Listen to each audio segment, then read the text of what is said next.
Hey everyone, and welcome back. I am absolutely thrilled to have you here in our virtual classroom for Lesson 40 of this explainer. Right, so if you've been following along, you know we've been building some seriously strong foundations in Hindi grammar. But today we're tackling a question word that is literally the lifeblood of daily conversation. Honestly, getting this right is the difference between sounding like you're reading from a textbook and actually sounding like a local. So get ready, because today is all about learning how to ask how. Okay, let's dive into this. Mastering the word how is a massive milestone, you guys. I mean, it instantly opens up your ability to ask about someone's well-being, the quality of an object, or, how something is actually done.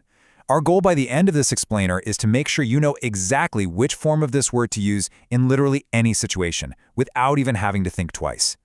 Now in English, how is just one simple word, right? It never changes.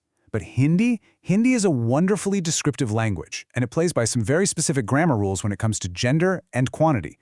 Because of this, the word for how actually morphs into 3 distinct forms. Listen closely to the pronunciation here, especially how the vowels at the end sound. Kaise, kaise, and kaisa. I'll say that one more time. That's kaise, kaise, and kaisa. Now, what's really interesting about this slide is exactly when we use each of these. Think of this as your ultimate cheat sheet to beautifully structured Hindi. So you use kaisa when you're referring to a masculine, singular subject. Easy enough. Then you switch to kaise whenever the subject is feminine. And the cool thing here is that kaise covers all feminine subjects, whether it's singular or plural. Finally, we have kaise. You're going to use kaise when you're talking about masculine plural subjects or, and hey, this is a super important cultural nuance in Hindi, when you want to show respect to an elder or an authority figure, even if they're just one person. And this brilliantly illustrates exactly how that rule plays out in real life. Let's take a look at Rahul over on the left. If we want to ask, how is Rahul? Well, since he's a singular masculine subject, we just apply our rule and say, Rahul kaisa hai. But for Anna on the right, who is obviously a feminine subject, the word transforms. We say, Anna kaisi hai. Do you hear the difference there? Rahul kaisa hai, Anna kaisi hai. It is all about matching the gender of the person you're asking about. Let's take this a step further, because it doesn't just apply to names. When you're asking about an object like your house, you still have to think about its gender. In Hindi, the word for house, ghar, is a singular masculine noun, so naturally we use kaisa. The sentence becomes, Aapka ghar kaisa hai. But now, what about asking, how is your father? A father is a singular masculine subject too, right? Well, remember that special rule we just talked about. Because a father is an elder, someone we deeply respect, we have to elevate the language. We drop the singular kaisa and use the respectful kaise, so it becomes, Aapke pita kaise hain. Notice how the ending verb also changes to hang to match that level of respect. Honestly, it's such a beautiful way the language just inherently builds in respect. Alright, so you've seen the rules, and you've seen the examples. Now it's time to actually engage those vocal cords. We're moving into a little speaking practice. I'm going to read a phrase, and I'll leave a short pause right after. I want you to speak out loud, wherever you are, and repeat the phrase exactly as I say it. You ready? Let's go. Our first phrase is asking, how am I looking? Now imagine this is spoken by a male, which is exactly why we're using kaisa. Listen carefully to the pronunciation and then repeat after me out loud. Main kaisa dekh raha hoon. Main kaisa dekh raha hoon. Excellent. Let's lock that in and do it one more time. Main kaisa dekh raha hoon. Main kaisa dekh raha hoon. Great job. Okay, let's try the next one. Now we're asking about an object. How is your book?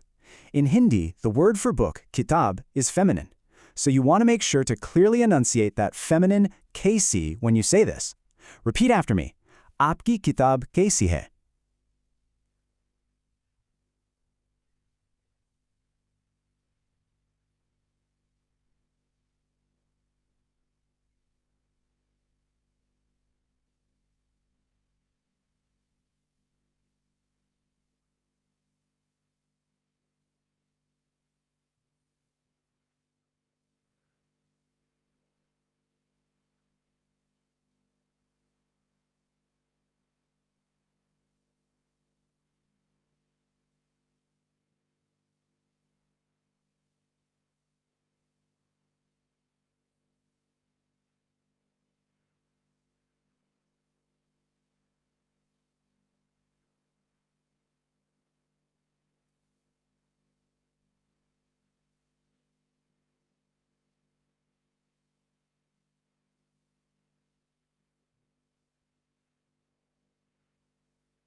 Now we're asking about an object. How is your book? In Hindi, the word for book, kitab, is feminine. So you want to make sure to clearly enunciate that feminine kaise when you say this. Repeat after me. Aapki kitab kaisi hai?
Let's move to and see how this builds your independent translation skills.